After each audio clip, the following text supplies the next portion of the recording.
जी हाँ दोस्तों, आज हम यहाँ पे बात करने वाले हैं बॉडी लोशन के बारे में, जो कि काफ़ी सारे लोगों को सर्दियों के मौसम में ड्राई स्किन देखने को मिल ही जाता है। तो यहाँ पे मैं 2 बॉडी लोशन के बारे में बात करूँगा। एक तो वो आपका बोरोप्लस का मिल्क केसर वाला, और निविया का बॉडी लोशन है एक, उसके बारे में। तो सबसे पहले मैं आपको बता दूँ कि काफ़ी सारे लोग यूज़ करते हैं, लेकिन इसमें क्या-क्या प्रोडक्ट यूज़ किए गए हैं, साथ ही साथ इनमें क्या-क्या प्रोडक्ट हार्मफुल हैं, क्या आपको यूज़ ये करने चाहिए या नहीं। तो इसी के बारे में इस वीडियो में मैं बात करूँगा, लेकिन उससे पहले मेरे चैनल को सब्सक्राइब कर लीजिए, क्योंकि मैं अक्सर ऐसी वीडियोस लाता रहता हूँ। इसमें सबसे पहले बोरोप्लस के बारे में मैं बात करता हूँ, तो बोरोप्लस में आपको देखने को मिल जाएगा, ये आयुर्वेदिक बॉडी लोशन के नाम से मार्केट में बिकता है। और इसमें ओसिमम सेंटम नाम का एक आयुर्वेदिक प्लांट है, जिसका हम हिंदी में अगर बात करें तो इसको हम तुलसी भी बोलते हैं।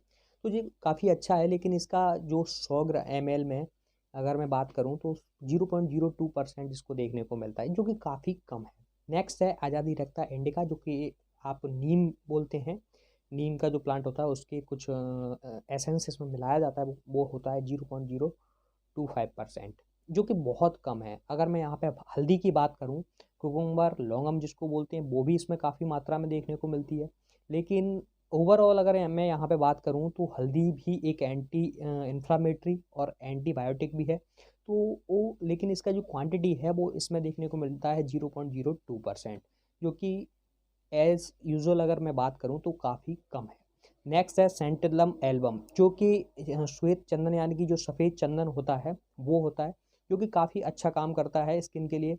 लेकिन वहाँ पे भी अगर मैं बात करूँ तो ये भी आपको देखने को मिलता है 0.01% 100 ml में। तो ओवरऑल अगर मैं यहाँ पे बात करूँ तो इसमें जो आयुर्वेदिक प्रोडक्ट है, लेकिन यहाँ पे देखने को मिलता है केसर की मात्रा, वो है क्रोकस सटाइवस नाम से केसर है, जो कि देखने को मिलती है 0.001%। तो केसर के नाम से भी इसको जाना जाता है, लेकिन केसर की जो मैक्सिमम मात्रा है वो इसमें काफ़ी कम है अगर देखा जाए तो। अगर मैं बात करूँ गुलाब की, तो गुलाब की जो वो एसेंस होता है वो भी इसमें यूज़ किया जाता है रोज़, लेकिन इन यहाँ पे देखने को मिलता है उसकी जो मात्रा है वो है 0.003%। तो ये जो आयुर्वेदिक हर्ब्स, यानी कि मैं बात करूँ आयुर्वेदिक मेडिसिन्स या फिर प्लांट के एक्सट्रैक्ट जो इसमें यूज़ किए गए हैं, वो ओवरऑल 0.5% या फिर मैं बात करूँ 5% यूज़ किए गए हैं, जो कि काफ़ी कम है। अब मैं बात करता हूँ क्रीम बेस, क्योंकि इसको मिल्क केसर के नाम से भी देखा गया है। तो इसमें क्रीम का जो बेस है वो यूज़ किया जाता है 1%। यानी कि अगर 100 ग्राम अगर आप इसको खरीदते हैं, 100 ml के करीब लेते हैं, तो वहाँ पे आपको देखने को मिलेगा सिर्फ 1% क्रीम। जी हाँ दोस्तों, तो ओवरऑल यहाँ पे काफ़ी कम मात्रा यूज़ की गई है। अब मैं बात करूँ इसके और जो कहते हैं कि काफ़ी एजिंग को भी रोकता है, और एंटी बैक्टीरियल एंटी फंगल भी है, या फिर आपकी चोट वोट लग जाती है तो वहाँ पे भी इसको एज ए क्रीम यूज़ कर सकते हैं। तो इसमें देखने को मिलता है फेनॉक्सिलिन नील नाम का एक प्रोडक्ट है वो, जो कि वो बहुत ही अच्छा काम करता है, एंटी फंगल एंटी बैक्टीरियल। लेकिन इसके साइड इफ़ेक्ट के बारे में बात करूँ तो किडनी और लीवर, ये दोनों पे बहुत ज़्यादा साइड इफ़ेक्ट करता है, दोनों को बहुत ज़्यादा प्रॉब्लम क्रिएट करता है। अगर मैं बात करूँ, इस पे देखा गया है कि ये 20 लेयर्स तक इसकी जो क्रीम अगर आप यूज़ करते हैं बोरोप्लस की, तो 20 लेयर तक ये पेनेट्रेट करती है, यानी कि एंटर करती है, तो वहाँ पे आपके ब्लड के कॉन्टैक्ट में ये आती है। अगर ब्लड के कांटेक्ट में ये केमिकल आता है तो वहाँ पे आपकी किडनी और लीवर दोनों के लिए ये बहुत ही हार्मफुल है। तो इसे आप अगर यूज़ करना चाहते हैं तो इसके ये हार्मफुल है, आप इसको ज़रूर देखें। और इसको मेरे अकॉर्डिंग अगर मैं बात करूँ तो इसको ना यूज़ करें तो बेहतर है, क्योंकि इतना हार्मफुल प्रोडक्ट अगर मैं बात केमिकल इसमें यूज़ किया गया है, और 20 लेयर तक अगर जाता है, तो आपको देखने को मिलेगा कि आपके लीवर और किडनी पर इसका इफेक्ट काफ़ी पड़ेगा अगर आप इसको रेगुलर यूज़ करते हैं तो। ये दोस्तों, नेक्स्ट प्रोडक्ट के बारे में हम यहाँ पे बात करते हैं। नेक्स्ट बॉडी लोशन के बारे में अगर यहाँ पे बात करूँ तो वो है निविया का बॉडी मिल्क मॉइस्चराइजर, जो कि काफ़ी हार्मफुल वो भी देखने को मिलता है। अगर मैं इसके केमिकल कंपाउंड्स की बात करूँ तो सबसे पहला कंपाउंड पैराफिन इन लिक्विडियम नाम का जो कंपाउंड है, जो कि पेट्रोलियम कंपाउंड है।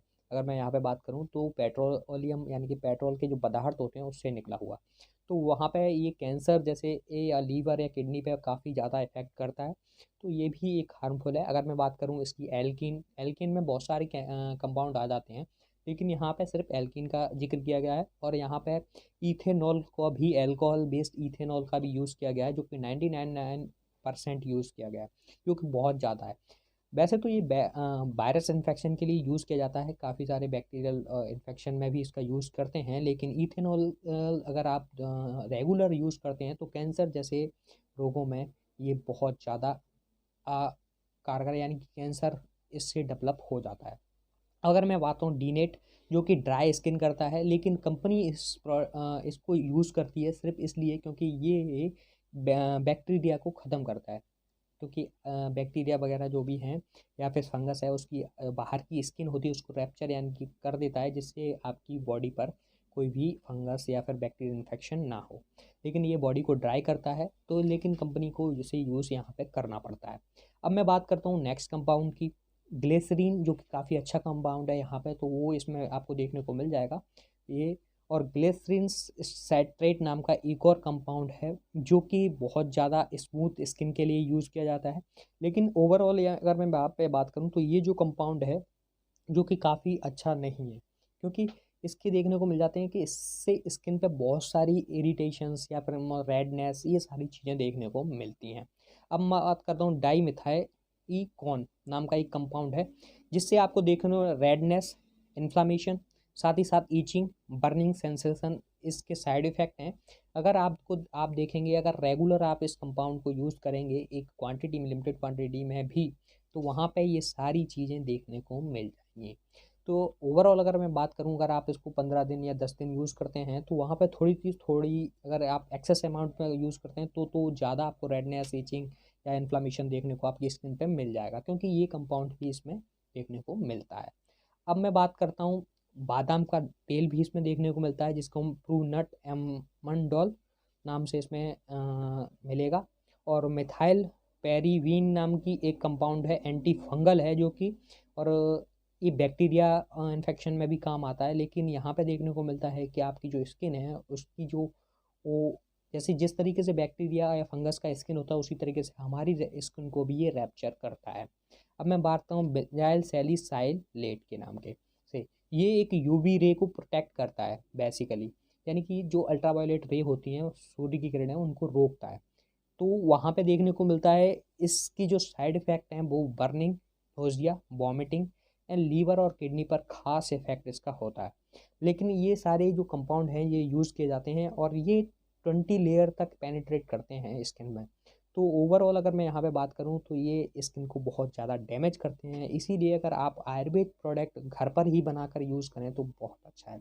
उसके लिए मैं आपके लिए लेके आया हूँ कि अगर आपको घी मिल जाए तो घी ले लें, अगर घी नहीं मिलता तो आप नॉर्मली आपके दूध से ऊपर से जो क्रीम होती है बेस, उसको निकाल लें, और निकालने के बाद उसमें 3 से 4 चीज़ ऐड कर सकते हैं। गुलाब जल या फिर गुलाब की पंखुड़ियाँ कुछ ऐड कर लें। अगर आप 50 ग्राम घी लेते हैं तो उसमें 1 फ्लावर की पंखुड़ियाँ जो हैं उसमें ऐड कर लें, और तुलसी के 2 या 3 पत्ते, साथ ही साथ हल्दी 1 चम्मच उसमें डाल लें, और इन तीनों को मिक्स करें। मिक्स करके आप उबालें थोड़ा सा गैस पे, और जब तक इसको उबल लें जब तक ये जल ना जाए उसमें, ये जब ये तीनों चीज़ें आपकी जल जाएंगी तो उसके बाद इसको छान के उसको रख लें, घी को या फिर मैं मलाई को जिसको बात कर रहा हूँ, मलाई को, तो वो एक क्रीम तैयार हो जाएगी। अगर आप उसे यूज़ करते हैं तो इसके जो रिज़ल्ट हैं वो बहुत अच्छे हैं, आपको कोई भी साइड इफ़ेक्ट स्किन में नहीं होगा, और ये आपको 24 आवर मॉइस्चराइज़र क्रीम की तरह काम करेगी। अगर आप इसमें और भी कुछ चीज़ें ऐड करना चाहें तो आप एक चुटकी इसमें केसर यूज़ कर सकते हैं, और मुलेठी भी एक चुटकी इसमें यूज़ कर सकते हैं। तो ये एक आयुर्वेदिक नुस्खा है, इसे भी अगर आप यूज़ करते हैं तो इसके कोई साइड इफ़ेक्ट नहीं है, ना ही इसमें कोई केमिकल यूज़ किया गया है, और इसे आप कभी भी यूज़ कर सकते हैं, कितने भी टाइम यूज़ कर सकते हैं, इसका कोई साइड इफ़ेक्ट नहीं है। तो इसे आप ज़रूर ट्राई करें।